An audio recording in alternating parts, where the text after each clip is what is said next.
words to say, but you might already know. I've been waiting here for you so long. Can't wait to hear you laugh,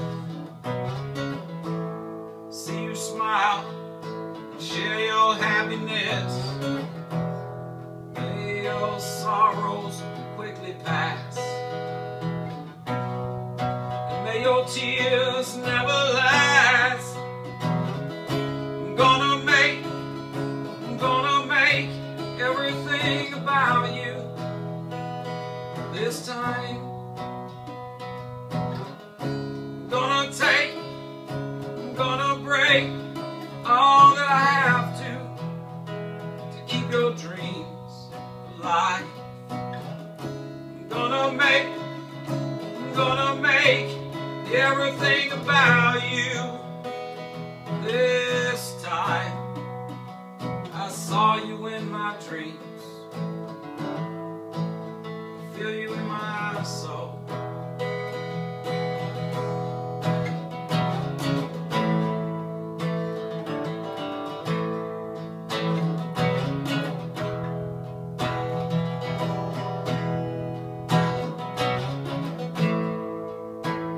Put your hand in mine, we'll wander through this life. You show me everything I need to know, and I'll teach you wrong and right. Oh, there'll come a day when you'll stand on your own, fill up hearts with pride. And when our time is short and the sun no longer shines, no, I'll still be by your side. I'll always be by your side. Gonna make everything about you this time. Gonna break all that I have to keep your dreams alive. I'm gonna make everything about you this time. I saw you in my dreams, feel you in my soul. I saw you in my dreams. Hey guys, welcome back to the show. I got my pal GT Springer here with me this week. Friend of mine from work and music, and we go pretty much way back. So Tim, tell everybody, what's your art form? What would you call yourself as far as artist? I guess as an artist, I'd have to say I'm a singer-songwriter. Music has been in my life since as far back as I can remember, whether I was listening or trying to play it. I think my first real attempt at making music was probably at the age of around 12, 13 years old, pissing off neighbors and Just kind of jumped in it and started making music, well, writing songs. My first love was the drums. I'm a band geek. I played in the marching band. So all you band geeks out there. I got started on snare drum back in middle school band. Well, all right, let's get the drum solo. I know going. a couple other people that have started in band class too, so no shame in that. Whatever starts you out, you know. Yeah.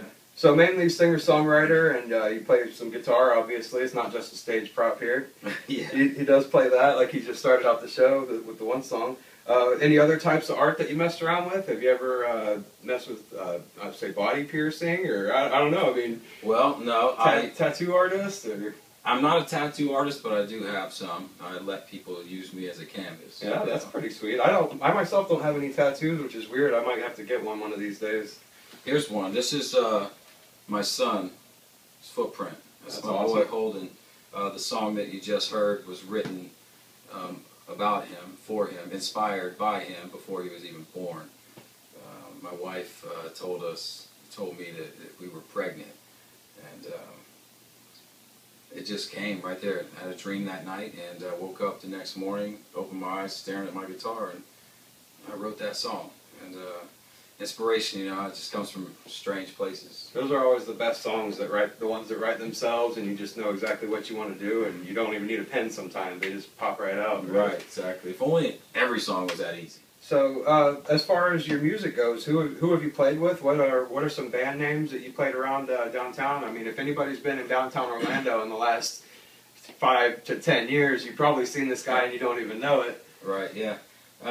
Yeah. I've been playing in the scene, I guess people like to refer to it as, for a little over a decade. Really cut my teeth with a band called Furious. Furious George was the name originally. And we were kind of a funk rock band, and still those guys are my great friends. And in fact, I jam with the guitar player now in a current project called Roof Trunk. And it's just a heavy rock and roll blues band. And, you know, genres are just weird. We try to come up with our own. So we're calling this one Arena Blues.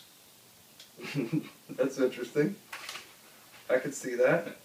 So, where you were together with Furious for a number of years, like, you know, 6, 7 years or so at least, right? Yeah. And yeah.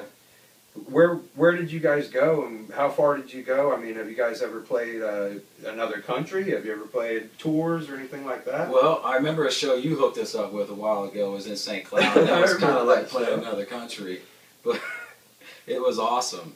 And from there, we were just off and running. Yeah, we had some great opportunities with that band. We played a lot of the Earth Day birthdays, and ended up going up to Chicago House of Blues and playing with Suicidal Tendencies, and did a couple dates with them. Awesome. You know, that was just a great experience, you know, to be so far away from home with a bunch of strange faces in front of you, and they have no reason to like you. So winning a crowd like that really gave me a lot of confidence in what we were doing. Especially because the band after us, that was their support act, got booed off the stage. You know, so that was makes you feel even better. It sucks for them because they were, you know, cool guys, but it's just all interpretation of music. You know, people like what they like. Do you have, other than opening for Mike Meyer and Suicidal Tendencies, really cool guys, do you have any favorite moments that just really stuck out, or say bands that you opened for, venues that you got to play that you were just really pumped to finally get there? Over the years, you know, I've had a lot of opportunities just through contacts and people that have seen, you know, the music, and it's been a wide array of bands that I've been able to play with or open for, anywhere from Godsmack to Eddie Money. We are playing the festival type shows. You end up opening for 20-something yeah, bands in one show. show, That right? on your your credits. But we actually opened for Eddie Money in a band called Sugar Free Music that I was doing here for a while, and I learned a lot from Eddie. You know, he's just a seasoned vet and a true professional. Got a couple of big hits under his belt too, as far as singer-songwriting goes. Right, and his daughter actually sings backup with him, which is pretty cool, keep it as a family. But the guy actually gave us a shout out and thanked us, you know, on stage, which was like something that rarely happens. And being somebody of his stature and such a long time member of, he's basically a legendary artist as far as I'm concerned. So, you know, it was a nice little stroke. High five to Eddie, if you're watching, buddy. What kind of influences led you to music? When you were young in particular, what was your big influences? Well, growing up, you know, I just have those vivid memories of riding in the back of the family Volkswagen and hearing all those pop, R&B, classic rock tunes, and, you know, I'll hear a song on the radio on a classic rock station, it'll immediately trigger that memory, you know, and then I just started, you know, discovering music on my own. The Beach Boys, when I was a kid, I had all their albums. They really, you know, were great as far as I was concerned. And, you know, I guess as you get older, you kind of figure out music in a different way, and then I started discovering a lot of punk rock bands, and, you know, growing up, kind of music. growing up, kicking on the skateboard, you know, was just inevitable. You know, I mean, we were listening to Suicidal Tendencies before we got an opportunity to play with them, so that was cool. I mean, TSOL, Minor Threat, you know, Asexuals, those were the Ramones, you know, those were just staple bands in my soundtrack of life. And then, you know, on to the 80s and discovering those 80s bands of, you know, the metal stuff, you know, Black Sabbath, Judas Priest, you know, just that high register stuff. I never knew you could really do that, you know. It just really stuck with me. And then, of course, Led Zeppelin just opened so many doors. Yeah, so you've really got a pretty diverse taste when it comes to music, though. You're kind of all over the board, huh? Yeah, well, I think probably everybody is. I would like to think that people hear music and they like what they like, you know. Not everyone's a musician like us, though. A lot of people out there don't know anything about music. Yeah, true. That's why they're watching us to learn something. What are some people that are out there in the music world today that you find influential and look up to? As a songwriter, I reflect back on, you know, just those great storytellers, Bob Dylan, Bruce Springsteen just has a way of telling the tale. Chris Christopherson is a great, great songwriter. He wrote a lot of stuff for Johnny Cash, and Johnny Cash even, you know, he's got some great tunes. Just all those storyteller songs. And I just really feel like it's such a lost art, you know. Music has kind of strayed from that. And I think it's coming back. I think people are starting to realize that, you know, we need those storytellers. And, you know, it's there now. And it's all about metaphors and lyrics. And to actually put your metaphors through lyrics is opening your soul to the people as listeners. And it's really bearing your soul. And it's very impressive to hear somebody really get that intimate for you, you know. Mm-hmm. Current music right now, what's in my CD player or always in my iPod is, I've been listening to Clutch, you know, for a long time, and I just can't shake them.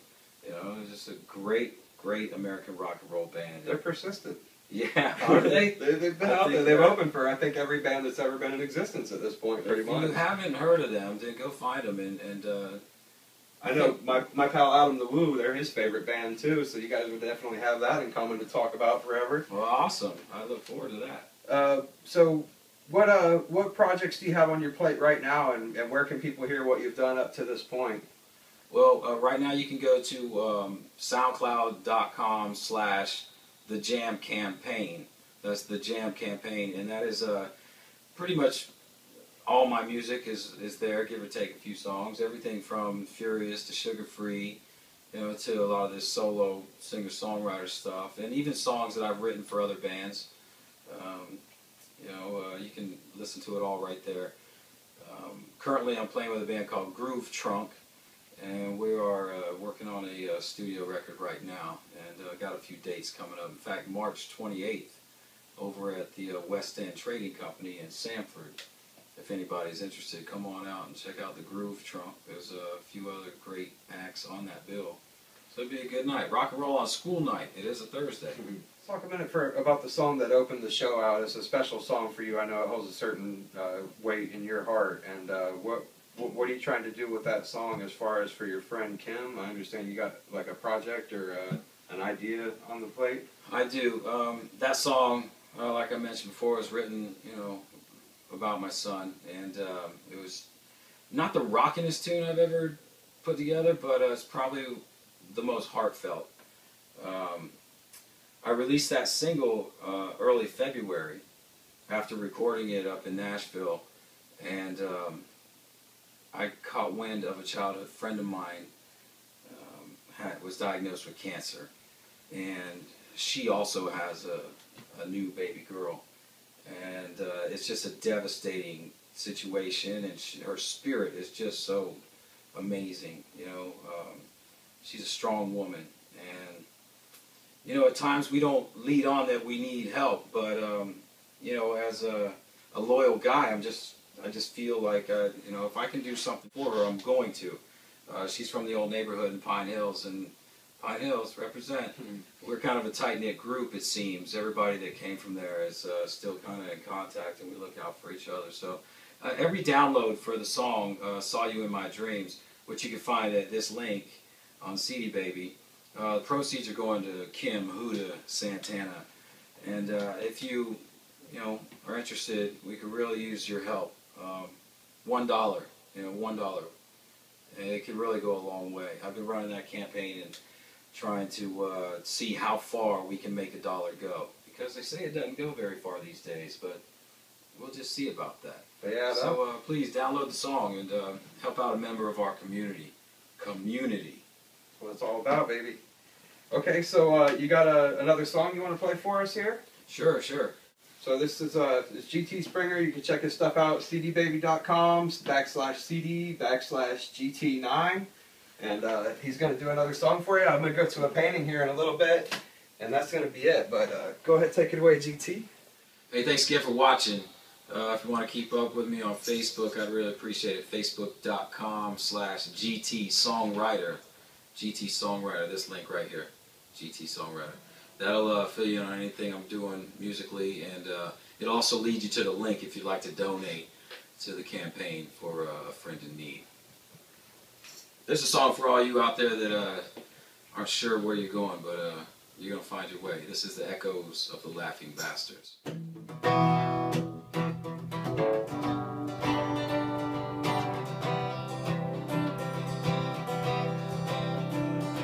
I can't deny everything you've done.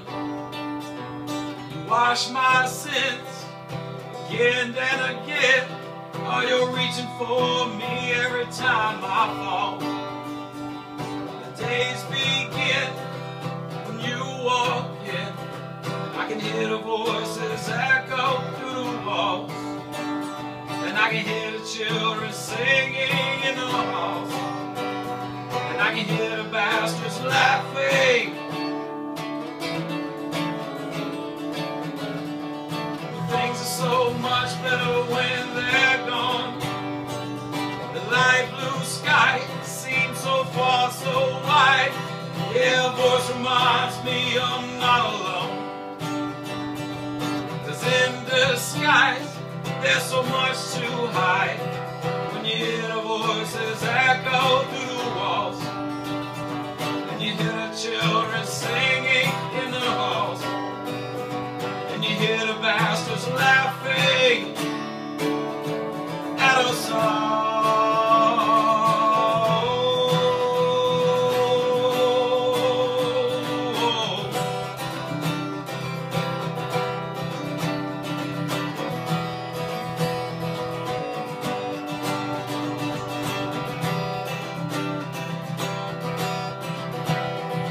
Can you hear the voices echo through the walls? Can you hear the children singing in the halls? Can you hear those bastards laughing? Left the devastated, helpless, and alone. Watch falling leaves bring joyous grief. Oh, hurry back, I've been waiting here too long. I'm lost at sea, hopelessly. Can you hear the voices echo through the walls? Can you hear the children singing in the halls? And can you hear those bastards laughing at us all?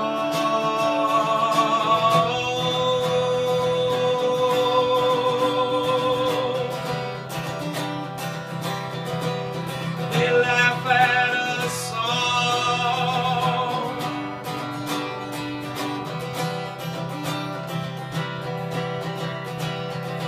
Can you hear the voices echo through the walls? Can you hear the children singing in the halls? Can you hear those bastards laughing at us all?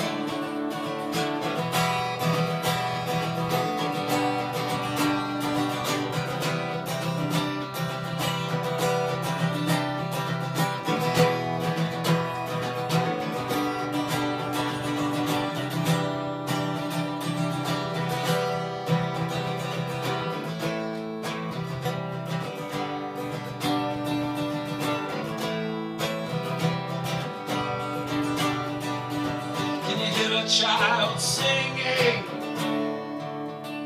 in a song.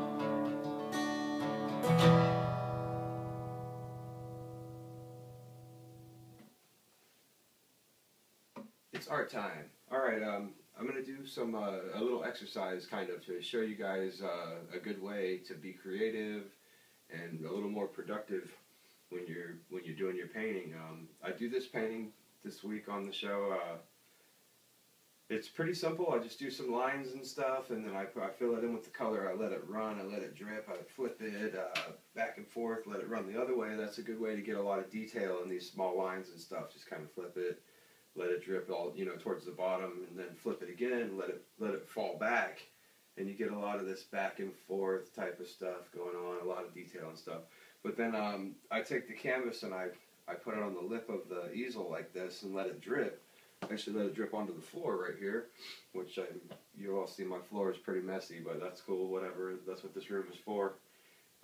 But yeah, I let the stuff drip onto the ground, I let it build up a little bit, and a point or two if you try this technique is make sure your floor or your area is nice and clean before you start, because you don't want to get a lot of dust or cat hair like we have here stuck into your painting. Unless that's what you're going for, then by all means work in a dirty environment. But I like to, at least, if I go to do anything off the floor, I'll take the canvas maybe, especially if I'm working on a big one, and use the canvas just to kind of sweep and make sure that everything's clear on the floor, no extra little particles that you don't want. It's not really paint. So I let the stuff drip, drip, drip, drip, drip onto the floor. Then I went and grabbed another canvas to use that paint, and not to make sure that I don't waste it, you know. I mean, my floor has got enough paint on it as it is, so I take the little canvas and I smash it down and try to pick up the paint that dripped off of this one onto the floor. So I do that just to give it a nice coat, give it a background, and then I flipped it over and left it on to where it's right side up under the painting a little bit, like so. And well, actually on the floor, but I let the stuff that was dripping off of this already fall onto here, and that's where all these designs came from. And I mean, it's hard to control this style, and it might not be, you know, Picasso or anything. It is very abstract, but I like abstract, and I think it comes out really good when I try to do this. But it's a great way to get two paintings for one, and they usually match somewhat too. A lot of the same colors and everything, obviously, going to be in the same painting, but get a pretty different look, and it's a way to get another painting out when you just set out to do one, and you're not wasting all your paint. So that's my tip for this week, and thanks for watching. I'll see you next week. Bye bye. I'm going to Atlanta.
We think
slippery, slippery, slippery slope.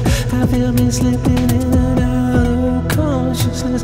I feel me slipping in and out of consciousness. I feel me.